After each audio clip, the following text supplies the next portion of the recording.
It's the start of a new year, but our struggles continue on to 2021, and I'm sure you know what I'm talking about. It's those JRPG backlogs. They keep growing. But I'm not daunted. I'm gradually chipping away at my own as we speak, completing the Final Fantasy VII Remake, Kingdom Hearts 3, and now I'm currently playing through Shin Megami Tensei 4. Despite that though, there's still a lot that I want to get through this year, and I thought, why not share it with others who have a similar problem? We can relate. I will say as well that I won't be including any Switch JRPGs here because I don't have one, though I intend to by April. Blame the scalpers. In no particular order, here's my JRPG backlog for 2021. 13 Sentinels Aegis Rim. We're starting off with Vanillaware's latest offering, which has received quite a bit of critical acclaim. Immediately, I'm drawn to this beautiful pastel-like art style. I feel that aesthetic design goes a long way in evoking what path a game is likely to go down, and I can't help but get the feeling that it's gonna be taking some serious undertones. Then I consider the fact that this game boasts a combination of two elements that I'm positive about in general. It's got real-time strategy, and it's a visual novel with multiple perspectives. Add on to that giant mechs and monsters, which makes this sound like it's got inspiration from a certain movie, and you've got me hook, line and sinker. Time will tell if I enjoy this game, but the signs are positive. AI the Somnium Files. We're staying under the visual novel umbrella here and swiftly moving on to another title that's gained stellar feedback. Unlike Aegis Rim, however, this game sees you take on the role of a charismatic detective with his own AI companion, whose name literally translates to partner in Japanese, I believe. Again, you've got the long story segments, but you've also got other interactive elements like puzzles, investigation, and interrogation laced over a gripping narrative. All of these points indicate a good experience to me, and I can't wait to give it a go. Tales of Vesperia.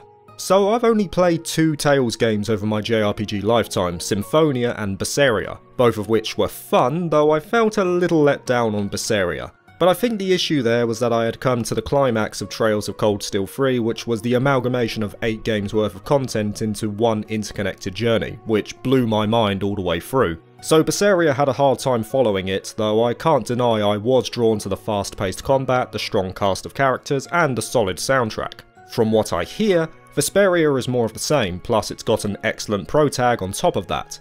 And if the aspects from the other games I've played carry over to this one, I'm sure I'll have a good time with it. With the definitive edition releasing early in 2019 for PC, I don't really have an excuse to put it off anymore. E7. As much as I love Trails, I cannot get enough of the other flagship in Falcom's library. Whenever you play an Ys game, you're pretty much guaranteed 2 things, a killer soundtrack and fast, fluid combat. E7 is the first title in the series that introduced the companion-based gameplay in lieu of the elemental triangle, which I actually enjoy quite a bit, seeing that Ys 8 is one of my favourite games of all time. That being said, I am going in with tempered expectation, as I do hear it's one of the lesser favoured titles in the series, but I'm expecting something similar to Memories of Celceta, which I had a decent time with last year. Ys Arc of NAPISHTIM. Keeping within the series for this entry too, the 6th installment in Adol's long-running glut of adventures makes it onto the must-play list for 2021 as well. Unlike E7 though, outside of the narrative at least, Arc of NAPISHTIM has Adol taking on the fiends alone, much like he did in the original Ys Books 1 and 2 and Oath-in-Felghana. You're getting a lot of freedom with Adol's movement in this game, as it incorporates platforming elements too, and I hear that this game has one of the strongest stories in the series thus far, so I'm looking forward to getting my own perspective. Death End Request 2. Now, unlike the previous mentions, this one is a 60-40 on whether I'll play it or not. On one side, I'm drawn to the darker look of the world, the combat looks interesting, and apparently the story is good. But on the other side, I can't help but shake the feeling I'm in for another Fairy Fencer F, which I wasn't all that impressed with. That's probably not fair to say though, I can't judge it until I've played it, and I am leaning towards giving it a go, though it most likely will be pushed back for others on my list that stand out to me more. Persona 4 Golden. Yeah, as soon as this came to Steam, it was a shoo-in for going on the list. I played Persona 5 Royal in 2020, which incidentally was my first game in the series, and I absolutely loved it. It was my second favourite JRPG that I played that year.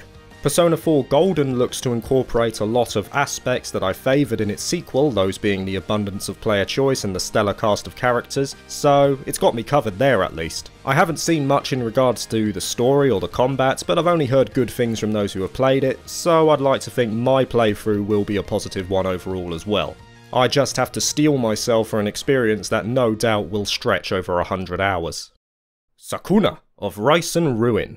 Action-based combat and farming simulator? Sign me up. Like Aegis Rim, I was immediately captivated by the beautiful artwork. It's simple but vivid, a real joy to just look at, and the soundtrack is gorgeous from what I've heard in the trailers alone. Then I considered a side-scrolling action-based combat, which looks decently challenging. I'm very much open to difficult games that have a fair challenge on offer. And after you've done beating in some heads, you've got the complete opposite side of the spectrum where you're planting rice. Yeah, why not? We need those carbs. Based on those aspects, I feel like I can get a real rush from this game, but also moments of calm and tranquility interspersed within it. Definitely looking forward to this one. Yakuza Like a Dragon. So my only exposure to the Yakuza series was with Yakuza 0 when I saw a review from one of my favourite YouTubers. And it looked awesome. It had those sprinkles of epic moments interlaced with batshit insane Japanese goodness. It was a title that didn't take itself too seriously, and I can dig that. Now of course Yakuza Like a Dragon is a bit different from previous iterations in that it took on a turn-based style with some signature wackiness to spice it up. But apparently a lot of the other mainstays that make a Yakuza game so enjoyable in the first place are still present. And considering I'll be going in 100% blind to the series as a whole, I have a feeling that it's gonna give me chuckles and goosebumps in equal measure. Dragon Quest XI Echoes of an Elusive Age. You can't really get more JRPG than Dragon Quest, and considering the latest entry just got a definitive edition, I think it's the perfect time to give it a go. I've yet to meet a single person who has disliked the game. It seems to be universally praised, an experience that captures the aspects of an old school JRPG and refining it, but also bringing fresh stuff to the table as well. My biggest worry is that I could potentially sink a ridiculous amount of time into it, as I like to explore every nook and cranny, and Dragon Quest XI boasts a captivating world to explore on top of tons of content. At least I know I'll be getting my money's worth, and this one is probably the entry I'm looking forward to the most on my backlog. Ni no Kuni Wrath of the White Witch. I think it's common knowledge now that Studio Ghibli is legendary. They put out masterpiece after masterpiece and have been doing so for decades now.